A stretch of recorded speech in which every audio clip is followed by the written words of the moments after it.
All right. Monica posts on here from our parenting conversation. Many parents are overwhelmed with the high cost of living. Not an excuse, but hard to be a good parent when your attention is divided with immediate survival needs. Yeah. Why so many behavioral problems in communities with less resources?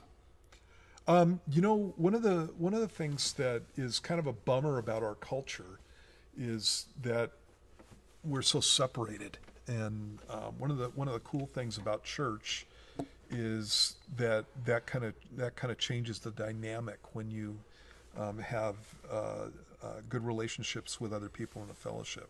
I grew up outside of church, and so I'm a welfare kid. We were on welfare numerous times growing up. There were times when we had it pretty good, but most of the time that I was growing up, we were kind of in between families, so to speak, and on welfare and doing that kind of situation, especially when I was in my high school years. And if my parents had been believers, life would have been radically different just because of the accountability at church. And what I mean by that is you have people around you who can help out, people around you who can give counsel, people around you who can help you out without going to the government to get a free paycheck or to get free food or that kind of thing.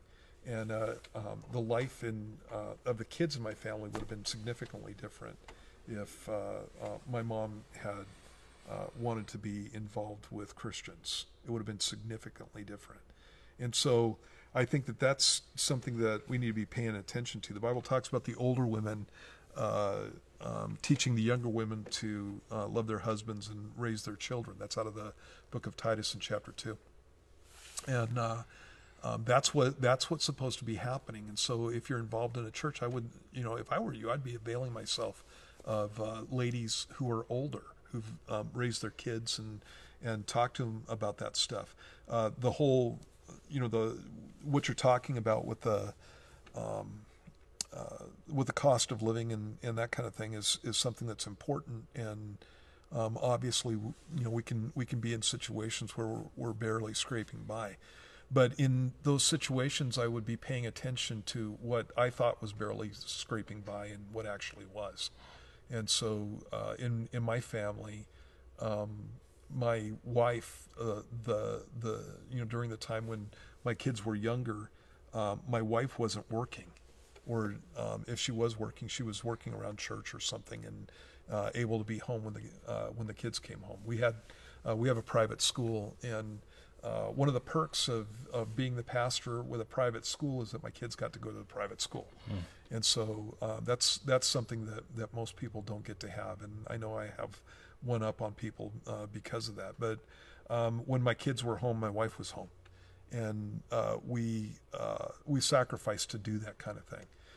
When it was before I was on staff as a pastor, that's exactly what happened. We sacrificed to do that kind of thing, and so there were things we couldn't buy, places we couldn't go,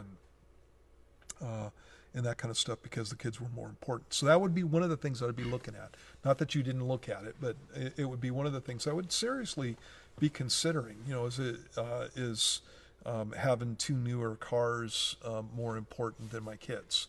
And I'm not saying that that's what you have, but I'd be looking at that kind of stuff. Even today, I make choices between paying for, my cars are getting older now, and I've been thinking about, I need to update and get a newer car, and it's a choice between my kids' education. I have a boy who's in college right now, and a car, and I'm picking my kids' education, and so it's going to be like that. And until that's taken care of. And so there are sacrifices to be made. So I would be going through and making those sacrifices. And then if you have family, they need to come in on this whole thing. And I understand not having family. The family that we have is for the most part it's on my wife's side of the family, and they're out of state. And so, but I would be looking around at the people who are around you, hon, and trying to, like I said, trying to find an older lady or an older couple that can give you some wisdom on that. And then, praying all the time, just praying that God would step in for me and cover for the places that I can't, especially with single moms. Single moms just have it hard, and because they got to be the mom, they got to be the dad, and they got to be the provider. And I think that God gives an extra measure of grace in a situation like that. I think that a lot of times He covers for those things. But like we said about it, though, I think that's so cool about the body of Christ. Like my wife's able to stay at home. She does homeschooling and stuff, and she's not a single mom, but she has a hard job. She works harder than I do, man, just staying home with the kids all day. But what's so cool about being a Christian, whatever fellowship you're involved in the body of Christ, is that other moms get together and they help each other out. So instead of paying for like a dog kennel when we go on vacation, our friends, we watch each other's dogs, right, or babysitting, or whatever the need is that you need. Yeah. It could be a pizza night out or whatever meals that reduce costs, or babysitting for free or whatever.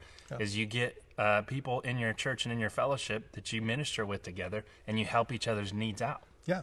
And that's the way that it's supposed to work. That's what the body of Christ is all about. And so it's a cool thing. I mean, you're supposed to be raising your kids. Other people aren't. It doesn't take a village. Right. You're supposed to be the one raising your kid. But it's like helping each other out, especially in the culture and the financial situations that we can be in. It's just a really cool thing. And so if you don't have that, I would be getting plugged in someplace, not so that you can use somebody, you know what I mean, but getting plugged in someplace. And my wife, actually, when we had younger kids, we it kind of naturally gravitated to people who had kids our same age, and so we had a lot of that going on. We've had a lot of kids at our house over the years, and just hanging out with them and watching them while their parents went on vacation or for a night out or whatever. And so that's part of being a Christian. So I would avail myself of that. And then like I said, in those areas where I know, especially being a mom, that it's hard because you don't want to leave your kid with somebody else when you'd love to be home with them, but there are financial responsibilities. I understand all that. And again, I would just be praying that God would cover for me in those areas. And then you make the time with your kids. Just make it serious in the sense of not serious in the sense of you're always you always have a frown on your face or something, but being the dad, I was out of the home the most, and when I was home with my kids, I was home with my kids, and I was paying attention to them. That's what I mean about being serious. And so we'd have a lot of fun and goof around, but I was listening and I was paying attention. I was trying to have some impact in their lives, trying to take that the way it needs to be taken. Yeah. So